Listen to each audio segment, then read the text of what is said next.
A paz do Senhor Jesus, meus queridos amigos e irmãos em Cristo, aqui do canal Embaixadores de Cristo, Estudos Bíblicos. Uma vez mais aqui estamos para juntos estudarmos a palavra do Senhor.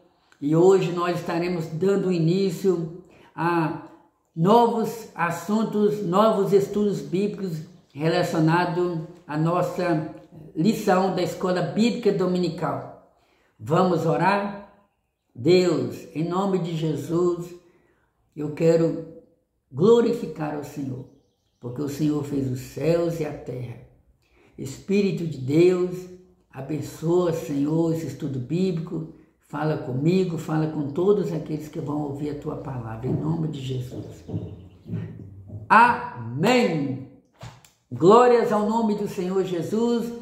Meus queridos, hoje nós estaremos dando início ao novo trimestre das lições bíblicas da Escola Dominical, nesse terceiro trimestre do ano de 2025. Nós estaremos estudando na classe dos adultos, na congregação onde eu cultuo a Deus. Observe aqui, estaremos estudando nesse trimestre, na escola dominical, uma lição rica, uma lição maravilhosa. A igreja em Jerusalém. Esse é o tema principal. Está aqui, ó. Doutrina, comunhão e fé, a base para o crescimento da igreja em meio às perseguições.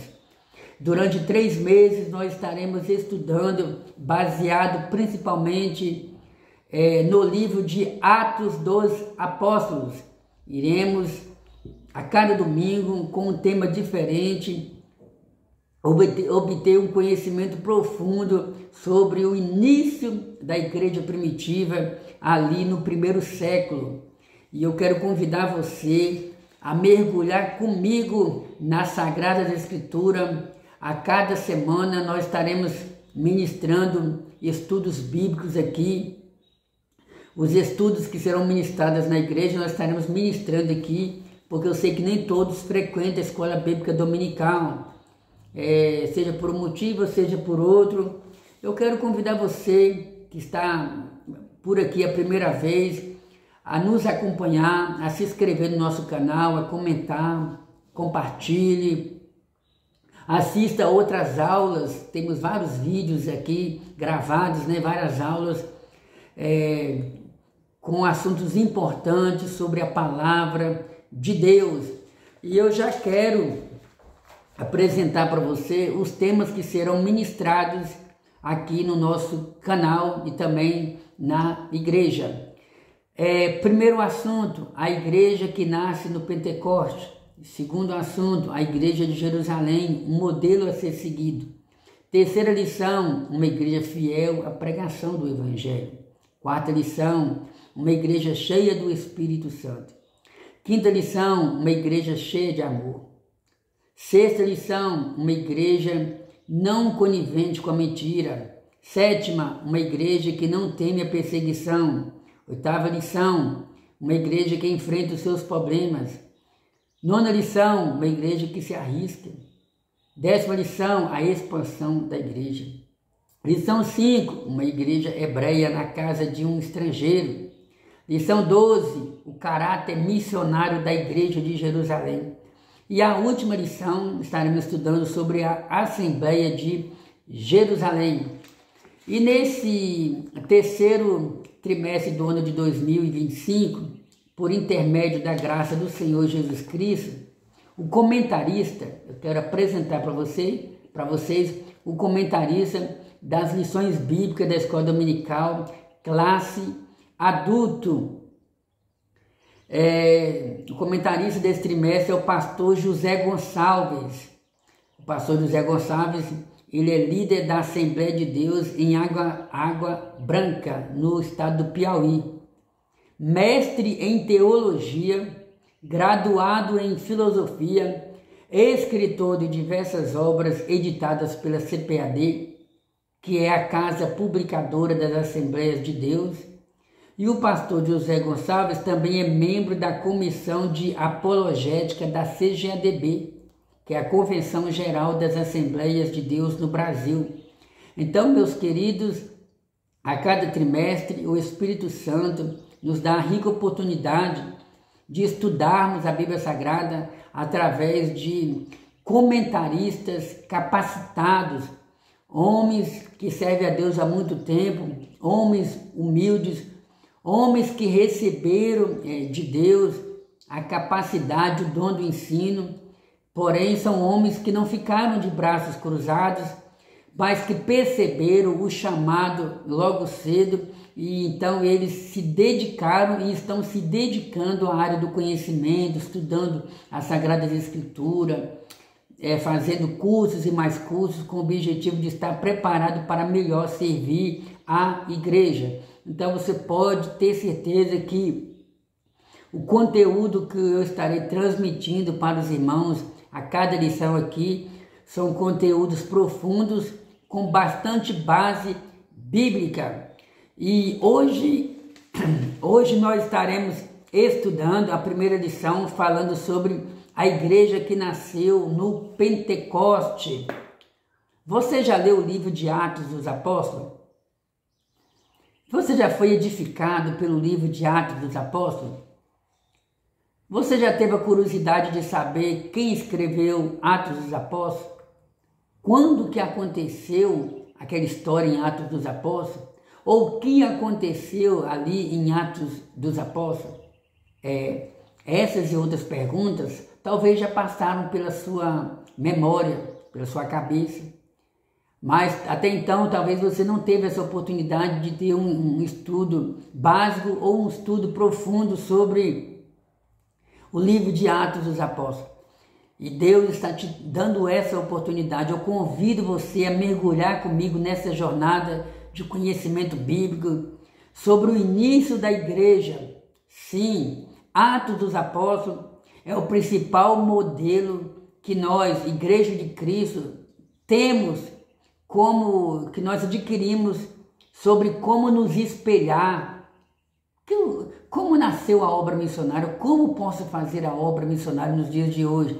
Vá ter o livro de Atos dos Apóstolos, lá tem várias experiências de homens e mulheres de Deus que realizaram a obra do Senhor e que vão te inspirar. Pois bem, tema, a igreja que nasceu no Pentecoste. Eu vou ter que colocar aqui para ficar bem fácil para nós. Aqui ó, tem alguns livros aqui, tem outro livro aqui, tem a Bíblia Sagrada, tem mais livro aqui, ó. Inclusive aqui está esse livro, a história, o livro dos mártires.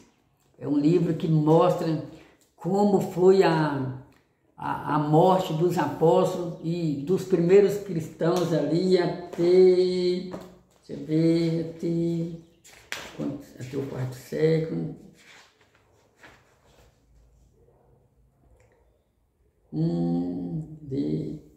Esse livro é bastante importante, irmãos.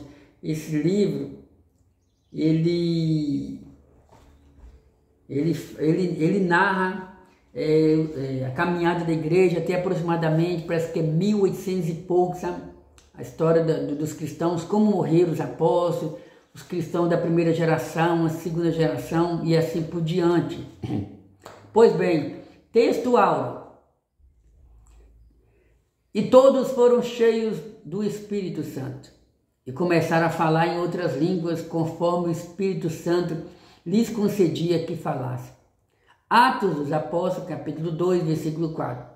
Verdade prática, a igreja nasce do Pentecoste, capacitada pelo Espírito para cumprir a sua missão. Agora nós estaremos lendo a leitura bíblica em classe, pois cada pregação, cada estudo bíblico, cada encontro dos irmãos para cultuar a Deus, é necessário que haja a leitura da Bíblia Sagrada. Devemos dar honra ao nosso Deus. E a honra que nós damos a Deus é quando nós honramos a sua palavra. Leitura bíblica em classe. A nossa leitura bíblica está baseada no livro de Atos dos Apóstolos, capítulo 2, do versículo 1 ao versículo 4. Estarei lendo para os irmãos. Cumprindo-se o dia de Pentecoste, estavam todos reunidos no mesmo lugar. E, de repente, veio do céu um som, como de um vento veemente e impetuoso, e encheu toda a casa em que estavam assentados. E foram vistas por eles línguas repartidas, como que de fogo, os quais pousaram sobre cada um deles. E todos foram cheios do Espírito Santo e começaram a falar em outras línguas, conforme o Espírito Santo lhes concedia que falasse. E em Jerusalém estavam habitando judeus, varões religiosos de todas as nações que estão debaixo do céu. E, correndo aquela voz, ajuntou-se uma multidão e estava confusa, porque cada um os ouvia falar na sua própria língua. E todos pasmavam e se maravilhavam, dizendo uns aos outros: pois que não são galileus todos esses homens que estão falando? Como, pois, os ouvimos cada um na nossa própria língua em que somos nascidos? Partos e medos, elamitas, e os que habitam na Mesopotâmia, Judeia e Capadócia, e Ponto e Ásia, e Frígia e Panfilha, Egito e partes da Líbia, junto a Cirene, e forasteiros romanos, tanto judeus como prosélitos, e cretenses e árabes, todos os temos ouvido em nossas próprias línguas falar das grandezas de Deus.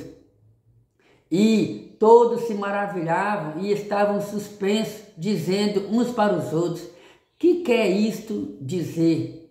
E outros, zombando, diziam: estão cheios de mostos, ou seja, estão embriagados.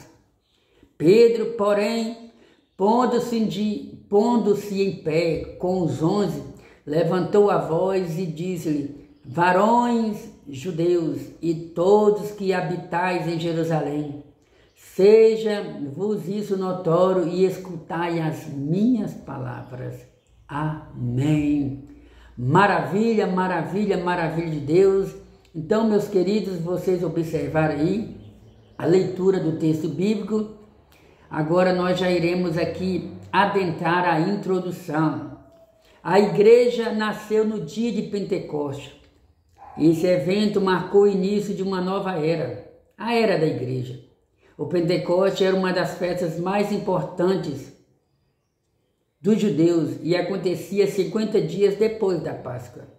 Foi nesse dia especial que Deus derramou o Espírito Santo sobre todos os discípulos, batizando-os. O derramamento do Espírito Pentecoste, ou no dia de Pentecoste, marca o início da igreja, como uma comunidade de profetas, como foi profetizado por Joel no capítulo 2, versículo 28.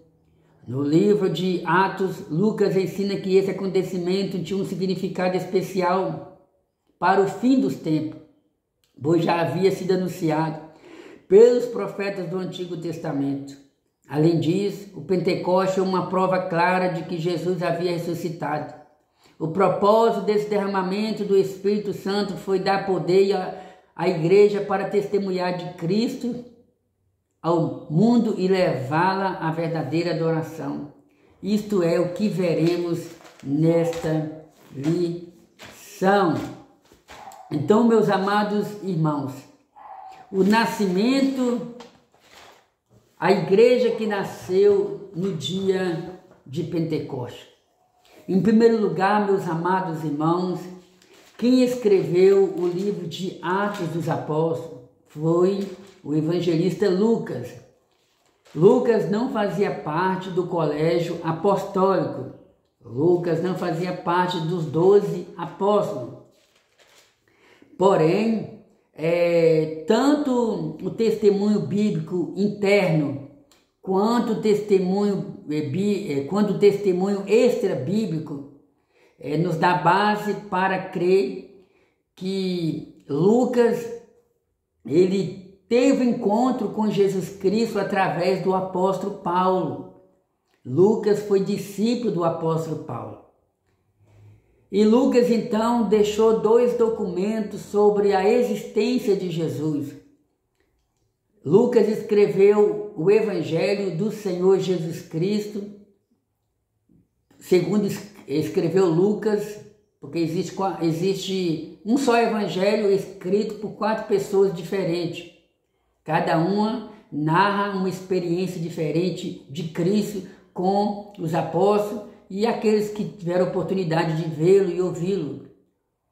Então nós temos 4 biografias, né, sobre Jesus, escrita sobre a visão de João, Marcos, Mateus e Lucas. Lucas escreveu o livro de Atos dos Apóstolos, segundo o que nós extraímos aqui da Bíblia de Estudo Pentecostal, aproximadamente no ano 63 depois de Cristo. Ou seja, digamos que 10 anos depois que Jesus foi para o céu. Deixa eu ver aqui. Perdão. 30 anos, né? Se Jesus Cristo viveu 33 anos, vamos colocar aí que Jesus viveu 33 anos. Então, Lucas, ele escreveu Atos dos Apóstolos, ou ele concluiu o livro de Atos dos Apóstolos aproximadamente 30 anos depois que Jesus foi para o céu. Aqui nós encontramos a informação 63 depois do nascimento de Cristo.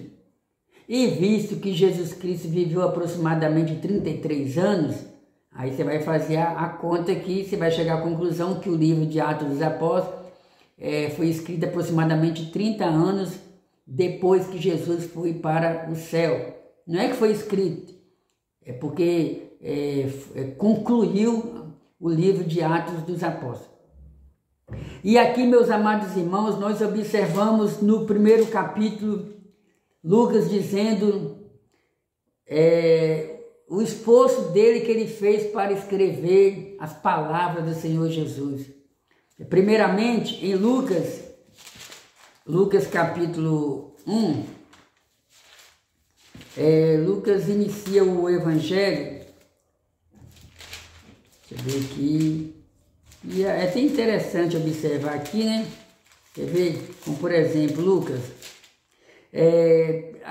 Praticamente as mesmas datas, né? Atos dos Apóstolos e Lucas, eles foram escritos ali como se fosse na mesma data, porque a gente observa aqui que Lucas foi escrito aproximadamente entre o ano 60 e 63 depois de Cristo. O Evangelho segundo Lucas. E Atos dos Apóstolos também aproximadamente essa data, como eu acabei de falar para os irmãos. Lucas inicia o Evangelho que leva o nome dele da seguinte maneira. Capítulo 1.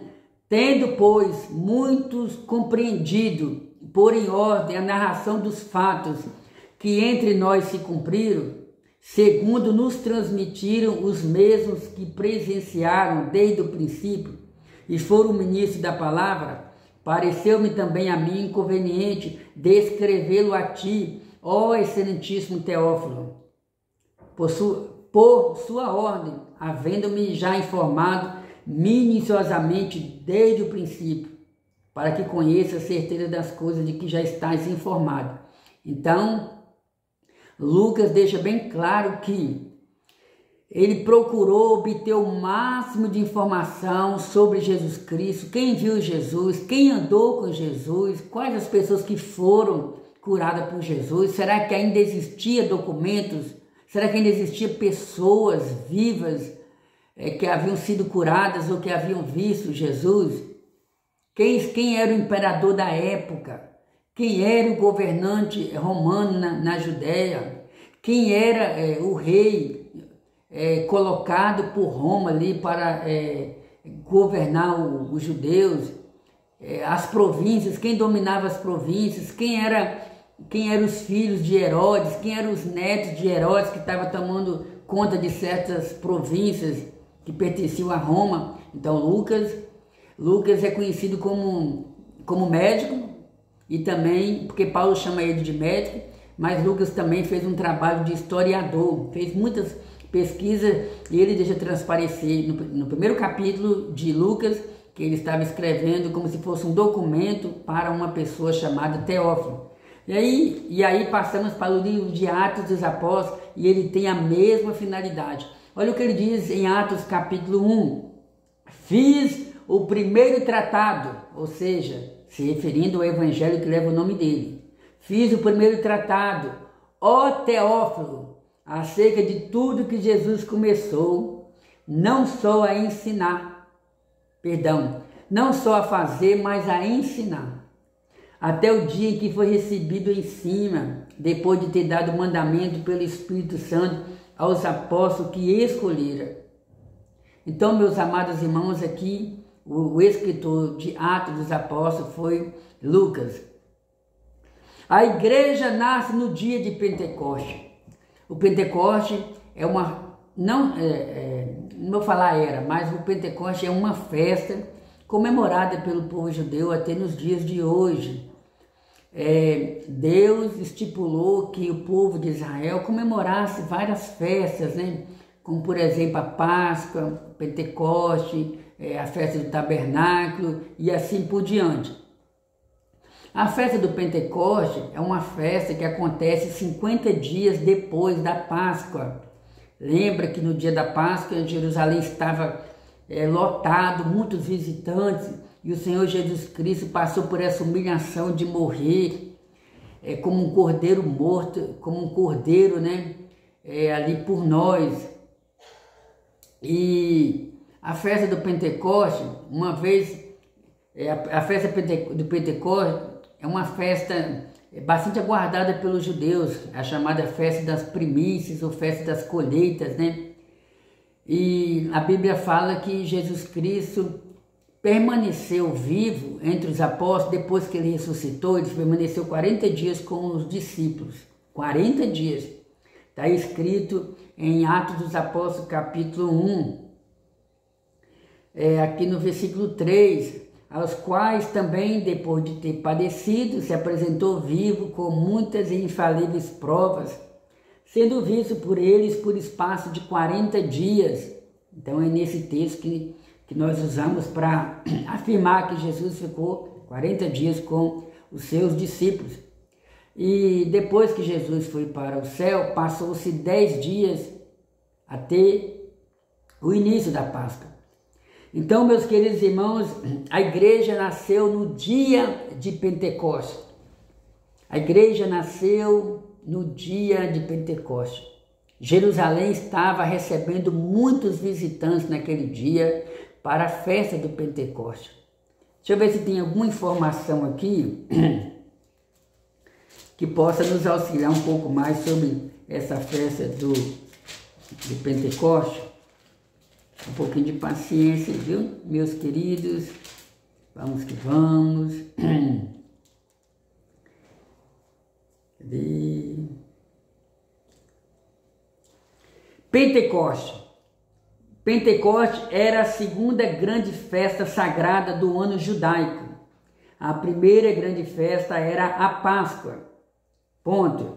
50 dias após esta, vinha a festa de Pentecoste. Nome esse derivado do grego Pentecostos, ou 50º.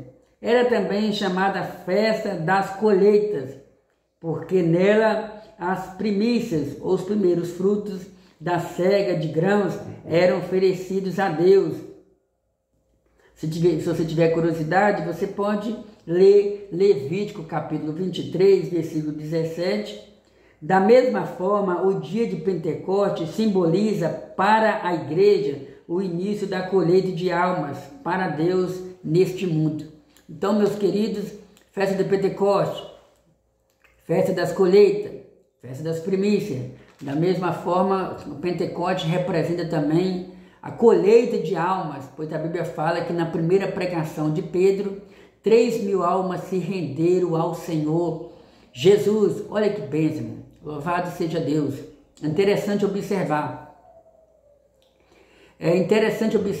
que o comentarista diz que a igreja nasceu no dia de Pentecostes. existe até uma dúvida, né, se a igreja nasceu no dia de Pentecostes. Existe uma dúvida entre alguns irmãos, porque outros já têm uma convicção sobre a data do início da igreja.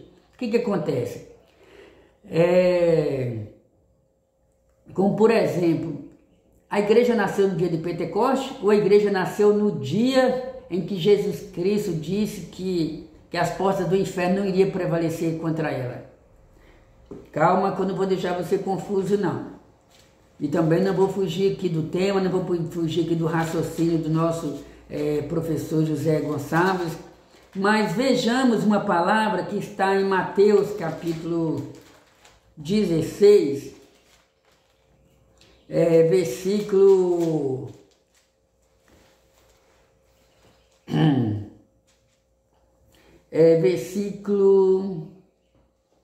Vamos aqui para o versículo 13.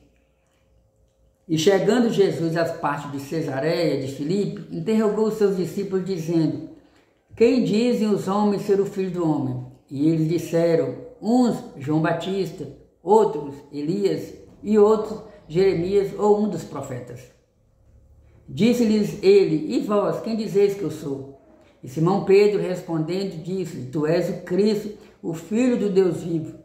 E Jesus respondendo disse-lhe: Simão, bem-aventurado és tu, Simão Bar-Jonas, porque não foi carne e sangue que te revelou, mas meu Pai que está no céu.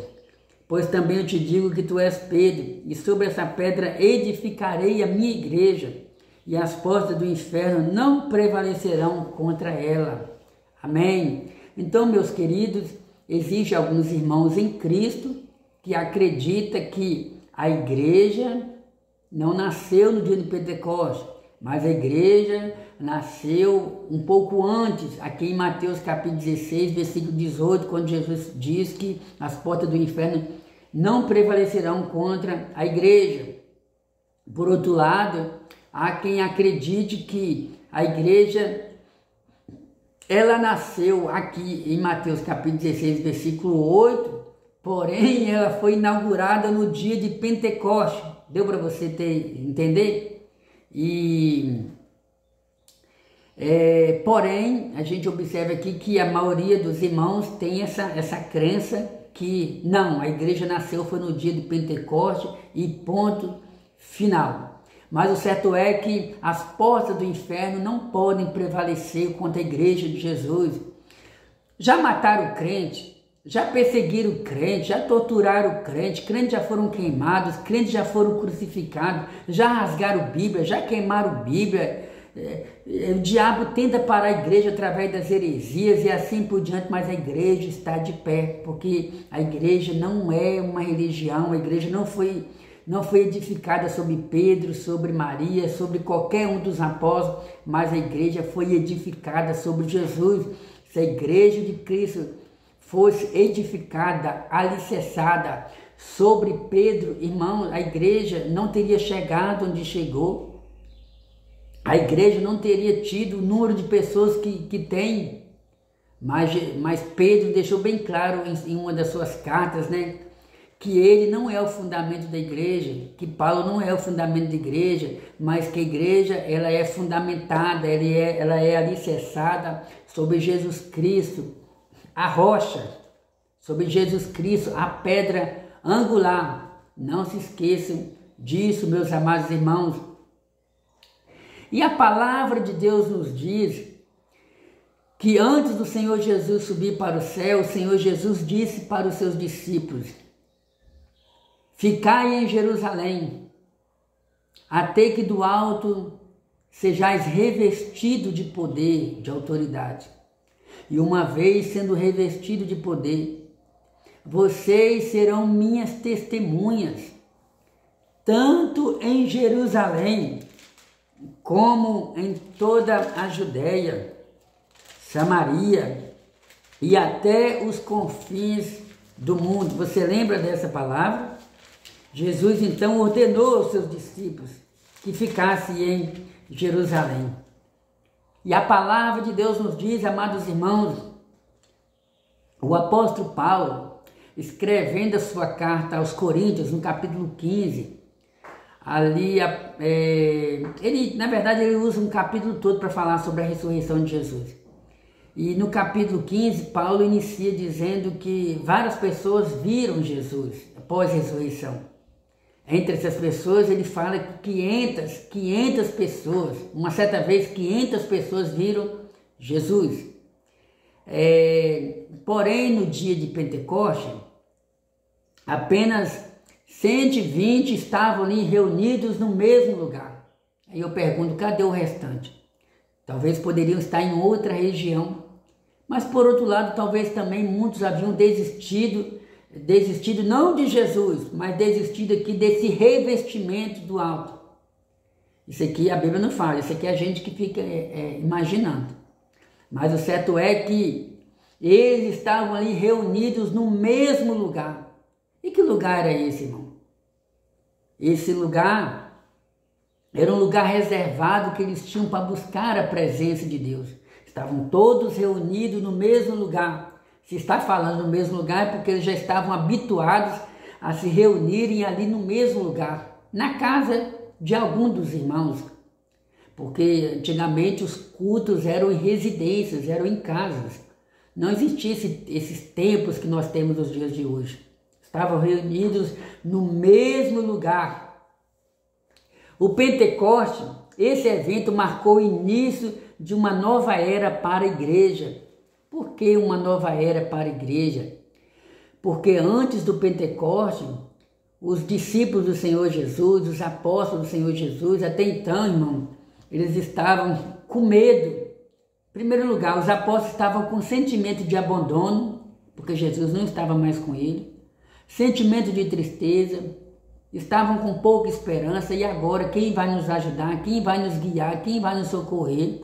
Jesus não está mais conosco, e agora a gente prossegue com essa missão, ou a gente joga tudo para o alto e cada um volta para a sua profissão de pescador, de cobrador de impostos e assim por diante. Então é possível acreditar sim que na mente deles existia um pouco de dúvida, porque afinal de contas era tudo novo. E as autoridades romanas, né, principalmente ali as autoridades religiosas da época, né, eles inventaram muitas mentiras com relação à ressurreição do Senhor Jesus, como por exemplo, espalhou-se a notícia de que Jesus não havia ressuscitado, mas sim que os discípulos vieram e roubaram o corpo de Jesus e assim por diante. E a palavra de Deus nos mostra que eles estavam reunidos no mesmo lugar. E a história bíblica nos mostra que depois do Pentecoste, depois do revestimento de poder, depois do batismo com o Espírito Santo, os apóstolos, meus amados irmãos, tiveram uma coragem, um poder, uma autoridade, uma firmeza, uma fé tremenda para testemunhar e falar do amor de Deus. Então Jesus queria que os apóstolos não ficassem apenas em Jerusalém, mas que após receberem o poder e a autoridade, eles pudessem ir para Samaria, para o Egito e para outras cidades para estarem levando a palavra de Deus. Vamos dar prosseguimento aqui.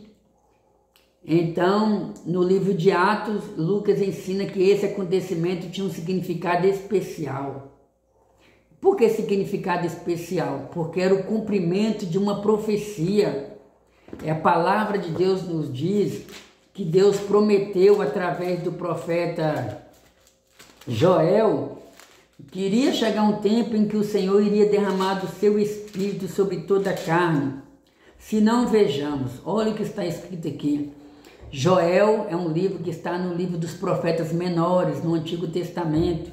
O livro do profeta Joel foi escrito aproximadamente entre o ano 835 ao ano 830 antes de Cristo, aproximadamente. Muito tempo, né, irmãos? Porém, a palavra de Deus ela é viva e eficaz e Deus trabalha para que a palavra dele se cumpra. Joel, capítulo 2, versículo 28, está escrito assim: E há de ser que depois derramarei o meu espírito sobre toda a carne, e vossos filhos e vossas filhas profetizarão, os vossos velhos terão sonhos, os vossos jovens terão visões, e também sobre os servos e sobre as servas, naquele dia derramarei o meu espírito, e mostrarei prodígios no céu e na terra, sangue e fogo e coluna de fumaça. O sol se converterá em trevas e a lua em sangue, antes que venha o grande e terrível dia do Senhor. Amém. Então, meus queridos, observamos que essa profecia aqui, relacionada ao derramamento do Espírito Santo, ela se concretizou principalmente no dia de Pentecoste. Aleluia! Glória a Deus, espero que você esteja entendendo. Então, o propósito desse derramamento do Espírito Santo foi dar poder à igreja para testemunhar, porque Jesus falou, e sereis minhas testemunhas. Há quem diga, que eu não cheguei a pesquisar, há quem diga que um dos significados da palavra testemunha no grego é mártires, e sereis meus mártires, ou seja, mártires fala de alguém que morre por alguma causa, mais especificamente que dentro do contexto bíblico, né, fala de alguém que morreu por amor a Cristo, e sereis meus mártires, minhas testemunhas, bendito seja Deus. Vamos para o primeiro ponto, a natureza do Pentecoste bíblico, de natureza divina. Lucas relata que por ocasião do derramamento do Espírito no dia de Pentecoste, foi ouvido do céu um som como de um vento veemente e impetuoso, que encheu toda a casa em que estavam assentados. Essa palavra está em Atos dos Apóstolos, capítulo 2, versículo 2. E que foram vistos por eles línguas repartidas como que de fogo. Os estudiosos explicam que esses sinais são manifestações da presença de Deus, chamadas de teofanias. Isso significa que Deus se revelou de maneira visível e audível, assim como fez no Monte Sinai, quando entregou a lei a Moisés. Naquela ocasião houve trovões, relâmpagos e um som forte, e o povo ouviu a voz de Deus e viu um grande fogo. Moisés depois lembrou ao povo desse momento, dizendo: desde os céus te fez ouvir a sua voz para te ensinar, e sobre a terra te mostrou o seu grande fogo, e ouvide as suas palavras no meio do fogo. Oh, bendito seja o nome do Senhor Jesus. A igreja no dia de Pentecostes, estavam todos reunidos no mesmo lugar. E a palavra do Senhor nos diz que eles ali orando, eu não sei quais eram as palavras que os apóstolos, as irmãs reunidos ali naquele ciclo de oração falavam com Deus.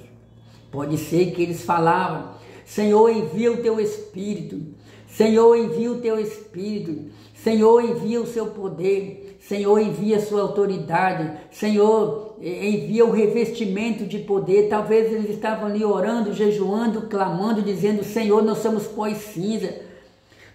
O Senhor não está mais conosco fisicamente, mas o Senhor está conosco dentro de nós, porém queremos mais, queremos o revestimento de poder. Talvez eles usavam essas palavras, e de repente diz a Bíblia Sagrada que uma vez eles reunidos ali no mesmo lugar, eles de repente, irmãos, veio do céu um som como de um vento veemente e impetuoso e encheu toda a casa. É como se de repente as janelas se abrissem um pouco mais, é como se de repente um vento entrasse pela janela, chegasse ao teu quarto ali, e eles de repente escutassem um movimento diferente, um som como se fosse um som de um vento, um movimento sobrenatural da natureza. Era a manifestação visível desse Deus Todo-Poderoso. O salmista, ele diz no Salmo 100 vamos ver se eu encontro aqui, o salmista Deixa eu ver se eu encontro aqui essa referência, mas se eu não encontrar, eu vou dizer aqui. O salmista ele diz que os céus declaram a existência de Deus, a natureza que não pode falar como eu estou falando aqui, a natureza, criaturas que nós enxergamos manifesta a existência desse Deus visível. E alguns comentaristas bíblicos acreditam que esse movimento de vento veemente, um som como se fosse de um som veemente, são barulhos que são manifestações visíveis desse Deus invisível, e faz um paralelo, uma comparação com aquela manifestação de Deus no Monte Sinai, quando Moisés recebeu a lei. Vamos observar o que está escrito em Êxodo capítulo 19, versículo 16. Cadê aqui? Cadê?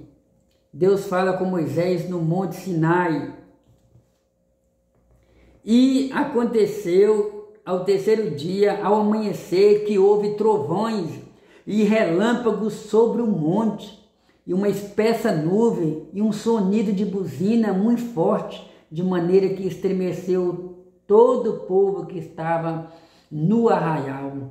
Ou seja, Moisés estava sobre o monte, Deus fala com Moisés ali no Monte Sinai, na ocasião em que ele recebeu as 2 tábuas da lei, e teve um movimento sobrenatural ali no monte, o monte tremeu, o monte estremeceu, Moisés viu fumaça, Moisés viu relâmpagos, trovões, era a manifestação da existência de Deus, porque Deus, irmãos, ele quando ele quer falar, ele fala tanto através do silêncio, como ele fala também através do barulho. Deus tem suas maneiras de agir, aleluia!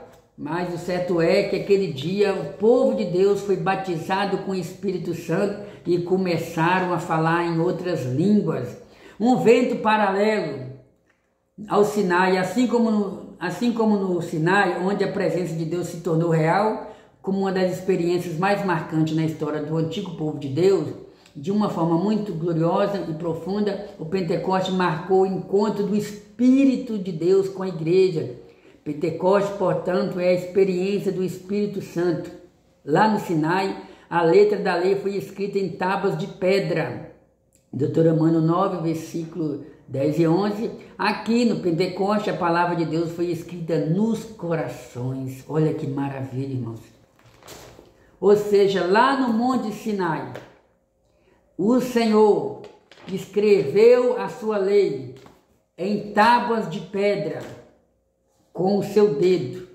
Eram os 10 mandamentos sendo entregue ao povo de Deus.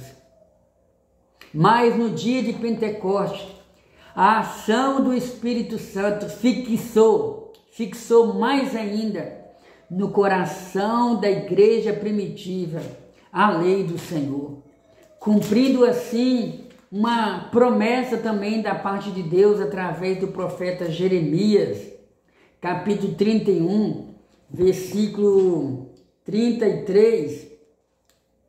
Olha o que está escrito: mas este é o concerto que farei com a casa de Israel, porque naquele dia estava presente os judeus. Depois daqueles dias, diz o Senhor, porei a minha lei no seu interior e a escreverei no seu coração, e eu serei o seu Deus, e eles serão o meu povo. E não ensinará alguém mais a seu próximo, nem alguém a seu irmão, dizendo, conhecei ao Senhor, porque todos me conhecerão, desde o menor até o maior, diz o Senhor. Em outro texto bíblico, nós encontramos o Senhor dizendo, e eu tirarei de vós um coração de pedra, e colocarei um coração de carne. Uma figura de linguagem para dizer que o coração de pedra se refere a um coração duro, porque a pedra é dura, um coração de carne. Deus vai colocar um coração de carne. Carne fala de algo que é mole, fala de algo que é sensível. Então Deus troca o nosso coração, tira o coração de pedra e nos dá um novo coração, um coração de pedra, de carne. Esse coração de carne aí é símbolo de um novo coração, sensível à voz do Espírito de Deus. Tem pessoas que ouvem a palavra de Deus, mas tem um coração duro, não quer se arrepender. Então no dia de Pentecostes, o Espírito Santo foi dado àquela primeira geração de crentes, a fim de que eles fossem revestidos de poder. Tem uma palavra aqui também,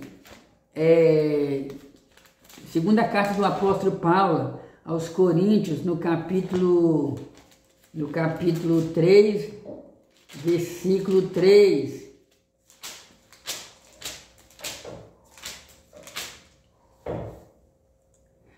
Porque já é manifesto que vós sois a carta de Cristo, ministrada por nós, escrita não com tinta, mas com o Espírito do Deus vivo, não em tábuas de pedra, mas nas tábuas de carne do coração. Vocês estão observando aí que a Bíblia interpreta a própria Bíblia? Prosseguindo, centrada em Cristo nos tempos finais. Na sua pregação no dia de Pentecostes, Pedro deixou claro que esse evento estava totalmente ligado a Jesus. Ele mostrou que o derramamento do Espírito Santo estava diretamente relacionado à morte, ressurreição e ascensão de Cristo. Atos 2, 23, 24, também versículo 32 e 33. Isso significa que, embora o Pentecostes seja uma manifestação do Espírito Santo, ele também é cristocêntrico, ou seja, tem Cristo como o seu centro. Sem a cruz de Cristo, o Pentecostes perderia seu verdadeiro significado, pois não há Pentecostes sem a cruz de Cristo. Além disso, Pedro explicou que o Pentecostes foi o cumprimento da profecia de Joel, capítulo 2, versículo 28, que eu até li aqui para os irmãos, que anunciava que Deus derramaria o Espírito sobre toda a humanidade. Pedro usa a expressão nos últimos dias. O que acontece, irmãos? Centrado em Cristo e nos tempos finais. A palavra do Senhor nos mostra que quando os discípulos foram batizados com o Espírito Santo, quando os apóstolos foram batizados com o Espírito Santo, é interessante observar. A cidade de Jerusalém estava superlotada. Gente de várias partes do mundo. Judeus que moravam em outras cidades. Lembra que nós falamos aqui? Que cidades eram essas? Frígia, Partos, Medos, Elamitas, Capadócia, Mesopotâmia, Judeia. Ou seja, no dia da festa do Pentecostes, os judeus que moravam no Egito, em Roma, por exemplo, eles iam para Jerusalém para participar dessa festa.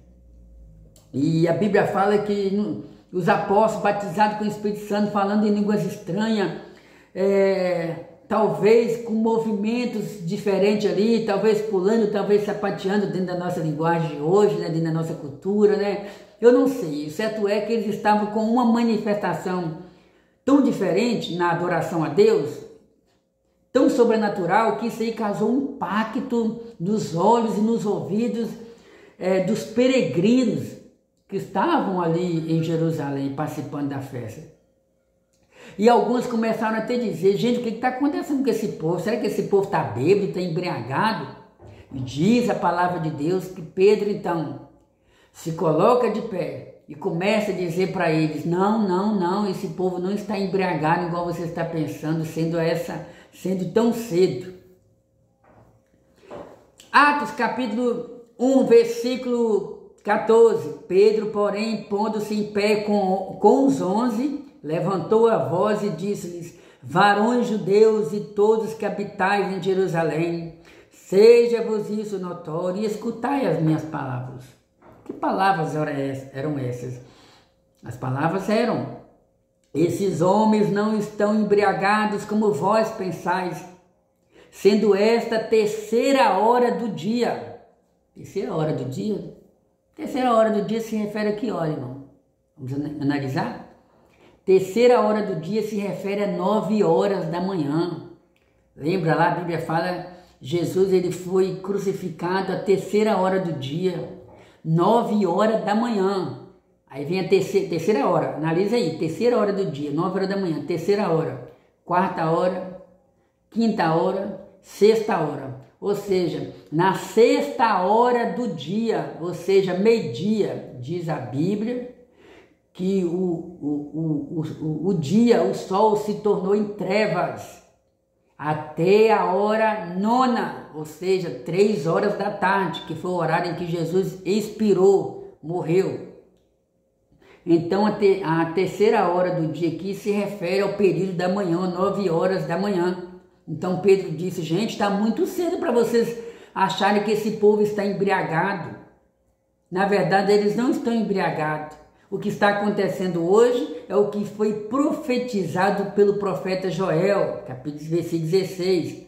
E o que Joel profetizou? E nos últimos dias acontecerá, diz Deus, que do meu Espírito derramarei sobre toda a carne. Meus amados irmãos, o comentarista da revista está dizendo que o Pentecoste é centrado em Cristo e nos tempos finais. Quando Pedro, o primeiro pregador pentecostal, pregou sobre o batismo com o Espírito Santo, ele usou a Bíblia que os próprios judeus usavam. Ele usou o Antigo Testamento, porque o Novo Testamento ainda estava em formação. Pedro então usa o livro do profeta menor, Joel. E Pedro então usa vários textos da Bíblia, porque a Bíblia dos judeus nessa época era dividida em 3 pilares, né? Leis, salmos e profetas. E Pedro então usa as profecias do Antigo Testamento e aplica o cumprimento delas na pessoa de Jesus. Então Pedro diz, o que está acontecendo hoje é o que foi profetizado por Joel, que nos últimos dias, e aí, irmão, já entra um outro estudo, que é os últimos dias. Para Pedro, os últimos dias poderia estar se referindo à data em que aquela profecia estava se cumprindo. Então o tempo de Deus é diferente do nosso tempo. E nos últimos dias, então nós já temos 2000 anos que essa profecia se cumpriu, que essa profecia se cumpriu do derramamento do Espírito Santo. Porém, se você tiver curiosidade, leia todo o capítulo de Joel, todo o livro de Joel, mais especificamente capítulo 2, porque no mesmo contexto que fala do derramamento do Espírito Santo, lá fala também sobre o dia do Senhor. Ou seja, às vezes um capítulo está falando sobre uma profecia que já se cumpriu, pode estar falando de uma profecia que está se cumprindo e de uma profecia que ainda vai se cumprir, porque lá fala sobre o dia do Senhor. E o dia do Senhor aqui não é um dia de 24 horas, se refere a um tempo de julgamento em que Deus está exercendo algum julgamento sobre alguma nação, e mais precisamente aqui se referindo ao dia da angústia de Jacó, onde Deus vai tratar com o povo de Israel, assim nós cremos, como está nas profecias do Antigo Testamento, e também ali Paulo fala sobre isso, João fala sobre isso no Apocalipse e assim por diante, ou seja, uma profecia escatológica. Vamos adiantar aqui, meus queridos irmãos. 2. O propósito do Pentecoste bíblico: promover a verdadeira adoração. As manifestações externas, como o som, o vento e o fogo, ocorrido no dia de Pentecoste, prende nossa atenção. Contudo, podemos perder de vista o que o Pentecoste produz com calma. Contudo, não podemos perder de vista o que o Pentecoste produz internamente na vida do crente. Aleluia! Um dos propósitos marcantes do Pentecoste em Jerusalém foi promover a verdadeira adoração. Então, um dos propósitos do Pentecoste bíblico, irmãos, é promover a verdadeira adoração. Ou seja, a partir do momento que o crente é cheio do Espírito Santo, ele está revestido para fazer a obra de Deus, mas também para adorar a Deus com entendimento. Eu conheci irmão que saía falando em línguas estranhas a toda hora. O batismo com o Espírito Santo não é para você ficar trancado dentro de casa, não é para você decidir, não, agora que eu sou cheio do Espírito Santo, eu vou ficar dentro de casa isolado. Ah não, agora eu sou mais santo, sou mais santificado, não quero contato com as outras pessoas, não quero me relacionar com as pessoas, de jeito nenhum, irmão. Não pense assim, agora que você deve sair mesmo para fazer a obra de Deus. Então um dos propósitos do Pentecoste bíblico é promover a verdadeira adoração. Por quê? Porque no dia de Pentecostes, os crentes, eles engrandeciam o nome do Senhor. Olha o que o texto diz aqui. Cadê?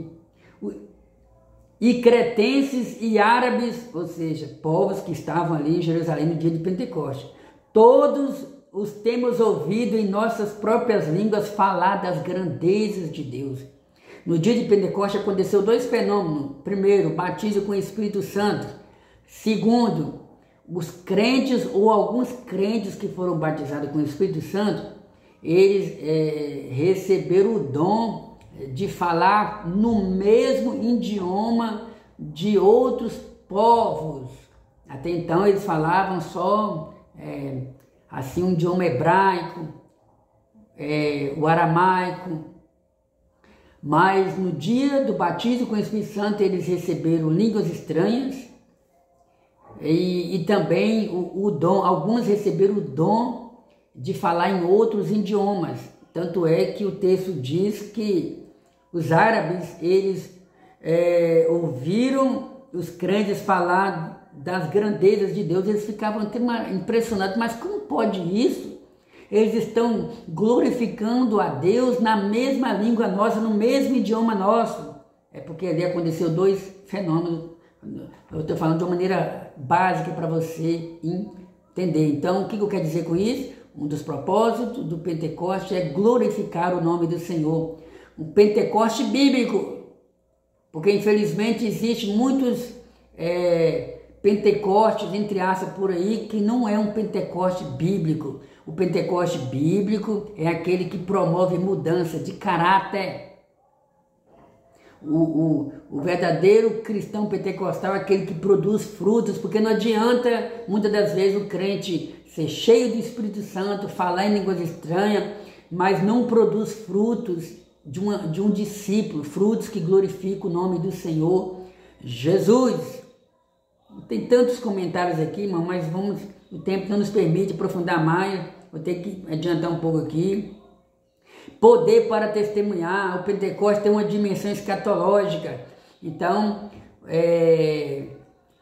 o batismo com o Espírito Santo dá poder e autoridade para o crente. Lembra que quando Jesus morreu, os apóstolos se espalharam? Com medo. E agora, batizado com o Espírito Santo, Pedro, que havia até negado Jesus, Pedro, que em outra hora ouviu Jesus dizendo: o Filho do Homem vai ser preso, vai ser julgado, vai ser condenado, vai ser morto. Pedro disse para Jesus: Senhor, tem misericórdia de ti, Senhor, isso não vai acontecer de jeito nenhum. Jesus então disse para Pedro: para trás de mim, Satanás. Era Jesus repreendendo o demônio, que estava usando a boca de Pedro, porque Pedro não vigiou. Para trás de mim, Satanás, que não compreende as coisas de Deus, só as coisas dos homens. Então, esse Pedro que negou Jesus, quando Jesus estava sendo julgado ali, lembra daquele texto sobre o galo cantar? Pois é, agora esse mesmo Pedro que negou Jesus já era um homem corajoso, porque recebeu o revestimento de poder para testemunhar sobre Jesus Cristo. Terceira característica do Pentecoste bíblico. Terceiro ponto. Características do Pentecoste bíblico. Uma experiência específica. Eu tenho que adiantar aqui, irmão, para o vídeo não ficar mais longo do que o normal. Vivemos uma época onde, infelizmente, são poucos os que têm prazer e são poucos que reservam tempo para ficar diante de um celular ou até mesmo ouvindo um estudo longo. Característica, mas estudo bíblico exige isso aí, irmão. Estudo bíblico exige, se você quiser crescer na graça e no conhecimento, você precisa reservar tempo para o estudo bíblico. Senão você vai ficar igual um bebê, só comendo aquilo que as pessoas colocam na sua boca sem saber se realmente é daquele jeito. Só aceitando uma certa interpretação. Você tem que ver se aquela interpretação é a única, é a mais correta, é a mais certa. O Senhor Jesus, ele disse: examinai as Sagradas Escrituras, porque elas dão testemunho de mim.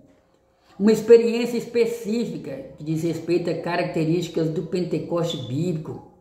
Em Atos dos Apóstolos, o derramamento do Espírito Santo, no dia de Pentecoste, é mostrado como batismo no Espírito Santo. Naquele dia o Senhor Jesus batizou quase 120 pessoas. Essas pessoas já eram regeneradas. Então, irmãos, é uma experiência específica. Irmãos, Jesus Cristo, ele usa todos os crentes que estão servindo a ele, que querem ser usados por ele.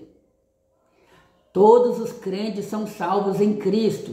Todos que servem a Deus com fidelidade são salvos em Cristo. Porém, o batismo com o Espírito Santo é um revestimento, uma autoridade a mais para fazer a obra do Senhor. Busquemos o batismo com o Espírito Santo. O comentarista diz que esses crentes já eram regenerados, já tinham nascido de novo. Mas o batismo com o Espírito Santo deu para eles revestimento de poder. Uma experiência definida e contínua. Como resultado do enchimento do Espírito Santo, os crentes começaram a falar em outras línguas. Então, a experiência do batismo com o Espírito Santo deve ser uma experiência contínua. Às vezes tem crente que é batizado com o Espírito Santo, mas só falou em línguas estranhas naquele dia que ele foi batizado com o Espírito Santo. E então, muitas das vezes, para manter aquela rotina de falar em línguas estranhas, é necessário ter uma vida de temor a Deus, uma vida de santificação, uma vida de jejum, uma vida de aquebrantamento diante de Deus, uma vida de estudo bíblico, uma vida de consagração. Tudo isso aí contribui para a pessoa continuar falando em línguas estranhas. Ah, fulano foi renovado. Renovado significa que muitas vezes já tinha tempo que ele não falava em línguas estranhas, e naquele culto ele voltou a falar em línguas estranhas. Não é que ele foi batizado de novo. As línguas e o amor, as línguas e o amor. Então, as línguas estranhas, a evidência física inicial ou sinal do batismo com o Espírito Santo foi o falar em outras línguas. Então, uma das evidências, a prova de que a pessoa foi batizada com o Espírito Santo é o fato dele falar em línguas estranhas. Eu abro parênteses para dizer que existe um grupo de irmãos em Cristo que acredita que o batismo com o Espírito Santo não existe mais. Existe servo de Deus que crê que o batismo com o Espírito Santo foi só para a igreja do primeiro século. E outros já dizem que o batismo com o Espírito Santo não é exatamente falar em línguas estranhas, mas simplesmente ter a presença da pessoa do Espírito Santo dentro do crente. São interpretações diferentes, mas existe bastante base bíblica para crer que o Espírito Santo continua atuando. Tanto é que até hoje a gente vê aí muitos irmãos que são batizados com o Espírito Santo. O apóstolo Paulo escreveu para uma igreja pentecostal, e o amor aparece aqui não como evidência de enchimento, mas de crescimento e maturidade. Então, Romanos capítulo 5 diz assim: e a esperança não traz confusão, porquanto o amor de Deus está derramado em nosso coração pelo Espírito Santo que nos foi dado. Então, o amor de Deus está derramado no coração nosso, através da presença do Espírito Santo, a qual o Senhor nos deu. E não esqueça, primeira carta aos Coríntios, no capítulo 13, fala que mesmo que venhamos a falar na língua dos anjos, mas não tiver amor, de nada seria. Então, você pode ter o batismo com o Espírito Santo, mas você tem que produzir o amor, que é o mais importante, né? Ainda que eu falasse a língua dos anjos e dos homens e não tivesse amor, seria como um metal, e assim por diante. Vamos que vamos, povo de Deus, Conclusão, como vimos, o Pentecoste marcou o início da igreja ou da era da igreja. Glória a Deus nas alturas. Chegamos ao final do nosso comentário bíblico. Que Deus em Cristo guarde essa palavra no seu coração. Hoje você aprendeu sobre o início da igreja primitiva. Vai aqui um convite, se inscreva no nosso canal, se até então você não faz parte, compartilhe, dê um joinha, comente aí se você foi edificado, se você entendeu. E querendo Deus, breve estaremos já ministrando a segunda lição, onde estaremos falando sobre a Igreja de Jerusalém, um modelo a ser seguido. Eu sou o irmão em Cristo Edmilson, sirva a Deus aqui na Assembleia de Deus em Betim. Um abraço, até o nosso próximo encontro, se Deus assim permitir.